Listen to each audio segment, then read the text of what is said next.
Welcome to MotoHead's breakdown on the new Stark Varg EX enduro bike, brought to you by Pico Factory Racing.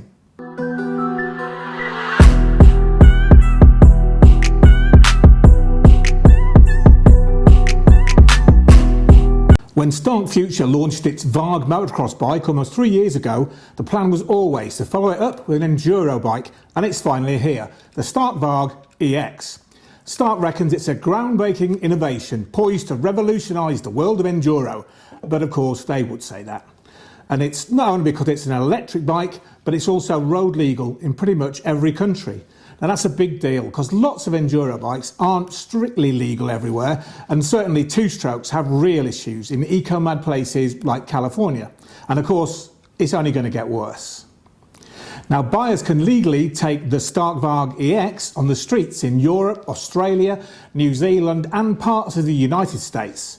It has an A1 licence capability, and you can even drive it on a car licence in Southern Europe. So the Varg EX could be the bike to broaden the appeal of enduro riding. You can see someone commuting to work on it, then taking the trails on the way home, or for weekends exploring on the dirt. And as it's silent, there are no issues with noise nuisance. Yes, we all love the brap of a dirt bike, but not everybody does. Now, the new enduro bike is based on the motocross racer, but it isn't just a rehash, with a side stand, an 18-inch rear wheel, plus a set of handguards. Although, of course, it does come with a side stand, an 18-inch rear wheel and handguards. Stark says the bike puts out pretty much an incredible 80 horsepower, making it the most powerful enduro bike on the market. Now, that's great stuff for desert racing and really fast stuff, but for everyone else, the power can be changed and reduced significantly. There are power options to change the power delivery, engine braking, and how the regenerative braking forces work. This is all adjustable easy via the handlebar control switch, which has 5 modes. So whether you want your Stark to feel like a 125cc 2-stroke or a powerful 450cc 4-stroke, it can be done easily. It also has a reverse gear to help you pull it out of really sticky stuff, and try that on your KTM or Husky. But of course, the elephant in the room is all about the battery power and how long you can ride the bike for. Range anxiety is bad enough on cars where there are lots of plug-in points available, or on a motocross bike you're never more than a mile really from your pits, where you can have a generator ready to juice up the bike for the next moto. But for enduro, or certainly green laning, then you can be out for hours at a time, all day even, and surely range has to be a worry. Now, Stark has thought long and hard about this, and the enduro bike has a new 7.2 kilowatt-hour honeycomb magnesium battery, which is claimed to last between 90 minutes to 6 hours. That compares to the Celine motocross bike, which is 6.5 kilowatts, and Stark rates it from 1 to 5 hours use.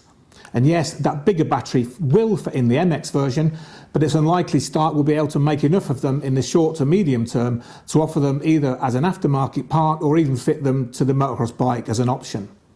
Now, the enduro bike weighs 120 kilograms or 264 pounds, which is just 2 kilograms more than the motocross machine, and that's pretty impressive. The new battery delivers a 20% longer range compared to the Varg MX and can be fully recharged in just 2 hours using the included charging stand. Now, we quizzed Stark about the real-world range of the bike, and there are lots of horror stories about electric cars, for example, overquoting their official range. Well, if you're one of the team's enduro riders like Tadej Blasuziak or Eddie Carlson using the bike to its full, chances are you're going to have issues doing a 6-hour enduro on the bike. But they are superhuman, and the rest of us can't do that. They get about 90 minutes in fast enduro or 3.5 hours in hard enduro. Now, in the real world, typical enduro riders on a mix of terrain will not be setting the bike to 80 horsepower, having minimal regenerative braking and having the throttle pinned a lot. That's just not how it's going to work. So Stark's tests show clubman type riders can easily get 6 hours of riding time.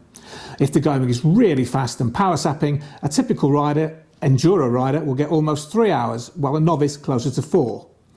That's, of course, if you're fit enough to ride the bike hard for that amount of time, and most of us aren't.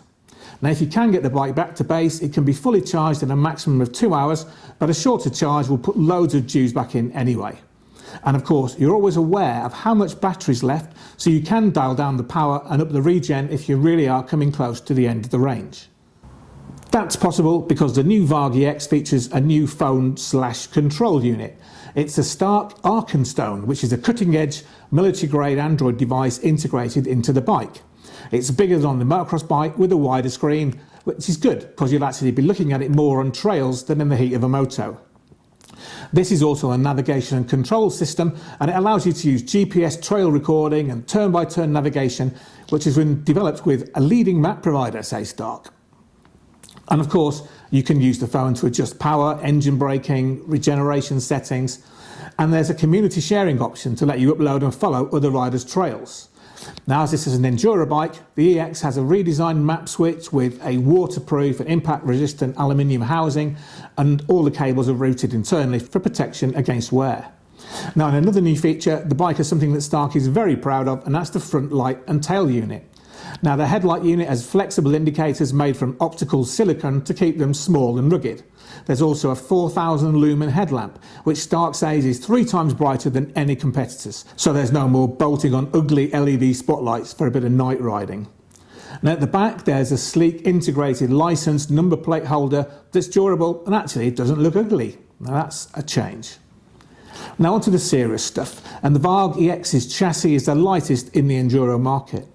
It's made of high-strength steel with more flex in the rear shock mount area and improved lateral flex characteristics at the front.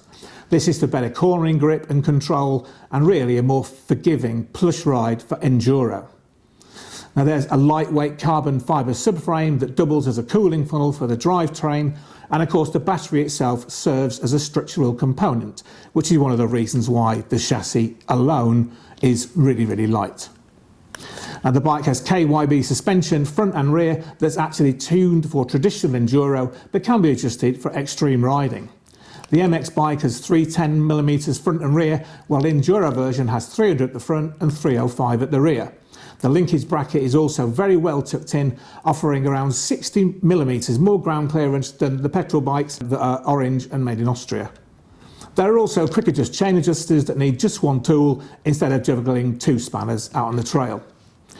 Now the enduro version has a much needed skid plate reinforced with foam, and to stop the chain guide being damaged on rocks and ruts, it's redesigned and more burly, almost triple the strength.